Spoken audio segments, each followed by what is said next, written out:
అన్న నమస్తే అన్న. నమస్తే అన్న. ఇప్పుడు పవన్ కళ్యాణ్ గారు డిప్యూటీ సీఎం గా గెలుపొంది 10 నెలల సమయం అవుతుంది.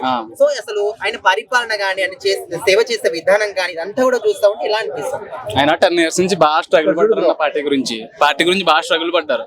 10 years నుంచి అదే నిందలో అదే ట్రోలింగ్స్ అవి ఇవి చేసి బాగా కష్టపడి పార్టీలో స్థాయికి తీసుకొచ్చారన్న. ఈ 10 years ఇదే 10 months పరిపాలన అంటే చేస్తున్నారు, అభివృద్ధి చేస్తున్నారు, అయిపోయింది, ఇంకా చెయ్యాలి.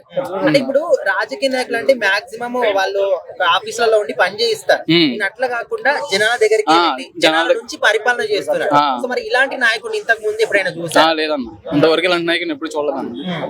ఎట్లా అనిపిస్తుంది మరి ఆయన గురించి చెప్పాలంటే ఏం చెప్తారు? ఆయన గురించి నేను బాగా డైహార్డ్ ఫ్యాన్ అన్న. ఆయనకి బాగా చిన్నప్పటి నుంచి బాగా డైహార్డ్ ఫ్యాన్ అన్న ఆయనకి.